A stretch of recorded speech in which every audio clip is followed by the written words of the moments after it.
What's up guys? In today's video I'm going to rate the 2018 NBA draft, talking about which selections were good and which selections were bad. If you guys want me to make more of these types of videos, hit that like and subscribe button. Also, I will not be including everyone in the draft, quite frankly because that will take too long. So I'm only going to be talking about my hypothetical redraft for the first round, starting with the number 1 pick in the 2018 draft, who was none other than DeAndre Ayton. I'm giving this a C-. DeAndre Ayton was actually pretty decent in those first few years with the Suns, even being a key piece to them making the 2022 finals, but ever since then it has been a steep downfall. After having short stints with both the Trailblazers and the Lakers, he has just gotten traded to the Wizards for Jaden Hardy and 2 second-round picks, which is almost nothing. For the second pick, in which was Marvin Bagley, a D. Not because he has done horrible, he's averaging around 10 to 12 points per game, it's the injury concerns. Bagley has only had one season where he played more than 50 games, and that was his rookie season. Now, this could have been lower than a D, but I'll give him some credit for playing decent on Dallas, and he just signed a $3.5 million deal with Denver, so it's not all that bad. The pick after that, Luka Doncic. Easy A.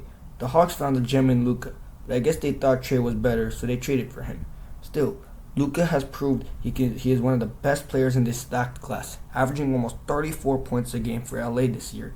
He proved he can take a decent team to the NBA Finals, doing that with the Mavericks in 2024, and for the most part, he stayed healthy. With the fourth pick, the Grizzlies selected Jaren Jackson Jr., and I would give this an A-. Jaren Jackson has been a key piece to the Grizzlies' success, winning Defensive Player of the Year in 1 year, and at one point, he was the second best player on that team when they were the second seed in the West back in 2023. Now he's on the Jazz, and I think he'll stay as one of the better picks in this draft. With the fifth pick, the Mavericks selected Trae Young, and I am also going to give this an A. Trae Young carried that Hawks team to the 2021 Conference Finals against the Bucks, where they eventually ended up losing. Trae not too long ago just got traded to the Wizards, and after signing a big contract extension with them, it looks like he's going to stay there for a while. With the sixth pick, the Magic selected Mo Bamba, and this was a complete bust, giving it an F. I mean, this guy played 4 games this season for 2 different teams. Thankfully, his career looks to take a bounce back as he just signed a 2-year contract with the Jazz. Selected Wendell Carter Jr. with the 7th pick, and I would give this a B-. It wasn't the best pick they could have made, but it wasn't the worst. Wendell Carter is a solid rotational player for the Magic now, and for what he got drafted at, it's better than someone in the next couple of picks. With the 8th pick, the Cavs selected Colin Sexton, and I'd give this a B. Decent pick. Could have been a little better, but Colin Sexton hasn't disappointed me. He is a pure scorer who has played on several teams, which includes his new signing with the Lakers, so hopefully he balls out. With the 9th pick, the Knicks selected Kevin Knox, and this is an F, no doubt about it. This guy came to the G League hoping he could wear a Fortnite suit and play well. He is currently playing on the Bulls G League team, and although that is good, I'm not saying it isn't, if you're getting drafted 9th overall, you shouldn't be needing the G League, especially if you're about to enter your prime. With the 10th pick, the 76ers selected Mikal Bridges, and this is an A. Mikal Bridges has played on many teams and never really proved he could be a potential all-star, but after joining the Knicks, he took a bit bigger of a step up and helped them win a ring. Now the Knicks traded 5 first-round picks for him, which is absurd, but that was the trade being bad, not the actual player being bad. With the 11th pick, the Hornets selected Shai Gilgeous-Alexander, and this is an A+, not even an A. Shai has proved to be the best player in this draft class, already having 2 MVPs under his name at the age of 28. He was Finals MVP on the Thunder when they won the championship last year, and without him, I honestly don't think that Thunder team is making it past the second round. The Clippers selected Miles Bridges with the 12th pick, and this is a B+. Miles Bridges is good, just got traded to the Suns, and they're hoping he could be their 3rd guy on the team. He has never proved to be the 1st or 2nd option on the team, but as a 12th pick, you're not really meant to. The Clippers also selected Jerome Robinson with the 13th pick, and this is an F. He hasn't even played in an NBA game since 2024, and is currently playing internationally. The Nuggets selected Michael Porter Jr. with the 14th pick, and this is an A. Michael Porter Jr. was okay on the Nuggets, average 14th round pick status, but once he started getting good, he got traded to the Nets, and then he just developed quicker and is now the best player on that team, and averaged 24 points for them last year. With the 15th pick, the Wizards selected Troy Brown. This is a D+.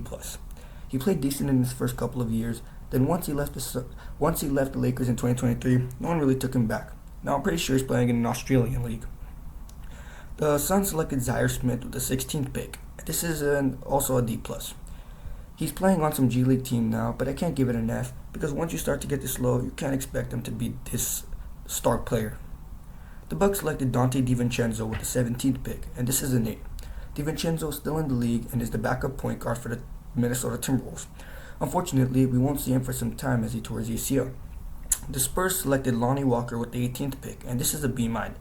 Lonnie Walker proved potential in the beginning of his career, and just last year averaged his career high, 12 points per game with the 76ers. But now he's signed with some European team, and he's probably balling out there. With the 19th pick, the Hawks selected Kevin Huerter, and this is a B. Huerter just had one of the worst seasons in his career, and still signed a 3-year deal with the Pistons, so it's not that bad. It just isn't higher because there were better players. With the 20th pick, the Timberwolves selected Josh Okogie. This is a C+. Josh Okogie sucked this season with the Rockets, and it looks like he won't have a lasting role on any team soon. The Jazz selected Grayson Allen with the 21st pick, and this is an A-. Could have been an A, but he didn't have the best season, and just got traded to a Hornet, but still an amazing player for a pick that low. The Bulls got Chandler Hutchinson with the 22nd pick, and this is a D. He hasn't played an NBA game in like 5 years. He did play decent in his first couple years though. Pacers got Aaron Holiday with the 23rd pick. This is a C+. He's currently playing for the Rockets and averaging around 6 points per game, having his worst shooting season. The Blazers got Anthony Simons with the 24th pick. Easy A, as he just signed with the Philadelphia 76ers and is a dynamic scorer who can pull from anywhere and dunk on anyone. Moritz Wagner to the Lakers as a 25th pick. This is a B-, only because Moritz Wagner got injured early. He proved potential on the Mavericks and Magic, and I think he'll be okay for now. The next 5 picks consisted of Landry Shamet, Robert Williams, D'Souza Mauza, Jacob Evans, and Omari Spellman. And the only ones who are still in the NBA are Robert Williams and Landry Shamet, who both are good rotational players for their teams. There was also some amazing second-round picks, which included Jalen Brunson, who just won the Finals MVP with the Knicks this year, Mitchell Robinson, who was also on that 2026 championship Knicks team, Bruce Brown, who was a decent piece to the Nuggets winning that 2023 championship, Gary Trent Jr., who just signed a 4-year, $64 million deal with the Bucks, and Jared Vanderbilt, who is currently on the Lakers. If you guys enjoyed this video, please like and subscribe. Besides that, peace.